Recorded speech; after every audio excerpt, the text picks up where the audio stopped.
Hey, what's up guys? This is the D-Train Love, and today I'm bringing you a commentary of Domination on Grid. My weapon I'm using is the Commando, which is probably my favorite gun in the game, with dual mag, with the beautiful D-Train on the side there. My perks are Sleight of Hand Pro, Hardline Pro, and Hacker Pro. Hacker Pro is probably the funnest perk in the game. Not the best, or the most effective, but for just pure fun, that's probably it for me. The normal effect, it prevents your Claymore deaths. It's just like the sit rep from Modern Warfare 2. It shows Claymores and all that jazz and the bright red. It also shows sentry guns and SAM turrets now.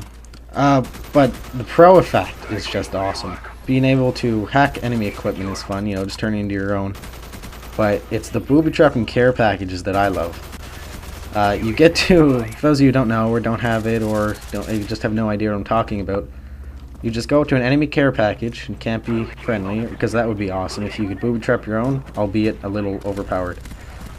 You go to an enemy care package and you just capture it normally, however it says booby trapping as well.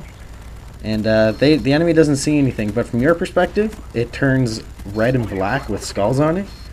And once they capture it, it just goes kablooey. It just goes boom, and you get some kills, and it's just good time, really.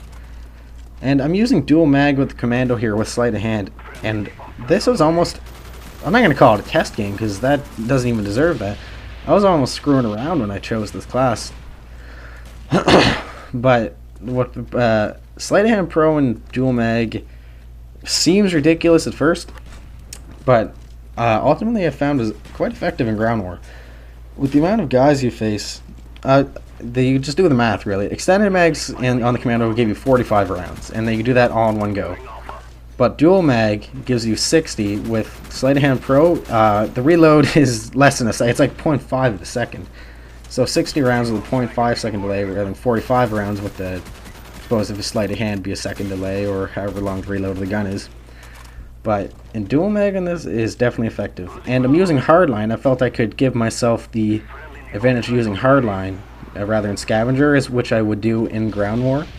The reason I'm using Hardline is because dual mag, for those of you who don't know, normally the Commando would start with 30 in the clip, or magazine for you professionals, and 90 in reserve, but as you can see right there, it's 150. Now dual mag just gives you 2 extra clips. Now that almost mitigates the effect of Scavenger, but unless you go on massively long kill streaks, you shouldn't need more than 180 bullets. My kill streaks are Napalm Strike, Chopper Gunner, and Attack Dogs. I don't actually get my Attack Dogs this game, unfortunately, but spoilers. This is my favorite part of the video, by the way. Playing Ring Around the Rosie, best part. Boom. That's definitely the best part of the video.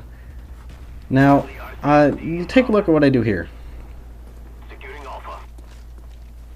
I'm just going to pause the video there. Now, as you see, I was just sitting by that place because me and that guy were in a gunfight, and I waited right there, and I was ADSing the hallway there, and if he came up I would have killed him. But what I do is when I run to get toward him, because that's my playstyle, is a rushing playstyle rather than sitting back. Like, not saying that's a bad tactic, but that's not me.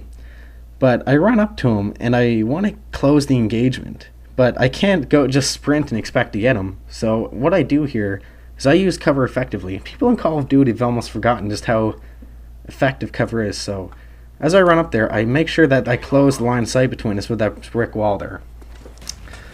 And boom, and it worked out nicely.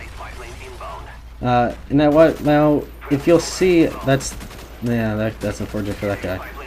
But watch my next reload. If I do get a next reload, yeah. I think it helps me in this situation. No, okay, never mind. Now, the Commando and the AK are statistically identical. People who go on Den Cursing, or people who just know the stats of the guns or anything, know that the Commando and the AK are identical. Some people hate the Commando and love the AK. Some people love the Commando and hate the AK. Some people hate both. Some people love both. Now, the thing that I get asked a lot from either subscribers or people, just my friends wanting to buy the game or have recently gotten there, or just want to know my opinion, is what's the best gun? Honestly, that question doesn't even make sense. There almost is no best gun.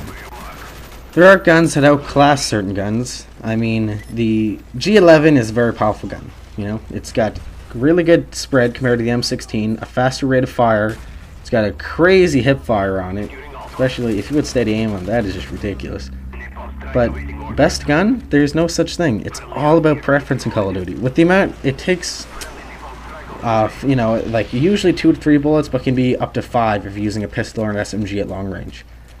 But with those amount of bullets it really takes, gun preference is the biggest thing that comes into play rather than gun stats. And see this guy capping A, please try not to be the guy who caps that 3rd flag in Dominations, breaks the spawn trap. There's just no need to, I don't even know why you want to. Like, as you can see, we have a substantial lead over them. We have the 2 flags. There's no need to try and take the other flag there. Let's just, you know, we have the win secured, so let's just try and make it easier on ourselves. Because no one in Call of Duty likes getting shot in the back. You would search for days, you'll never find a person who likes to get shot in the back.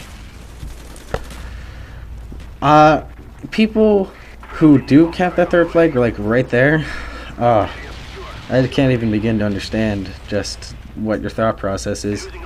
The frustration that occurs from that is pretty big.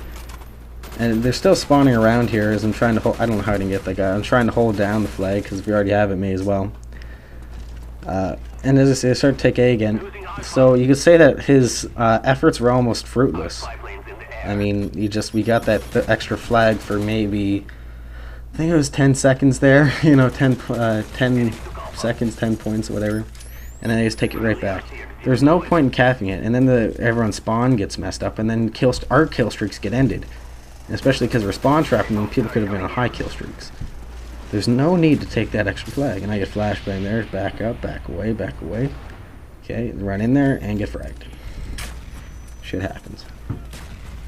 Now, I call this napalm strike, but I think this is it. Yeah, I get lost here. This is my favorite. This is another good part of the video. Where to go? Where to go? I don't know what I was thinking there. I have a pretty good map knowledge thus far, but I don't know. And when I tried to shoot that guy there, the way I hold my controller is I have the middle finger on the trigger and I have my index finger on the right bumper. So when I went to go shoot at him or aim at him, I guess I tensed up and I pulled my Semtex out. That doesn't happen a lot for me. When it does, it's annoying, but thankfully I just tapped Y and saved that.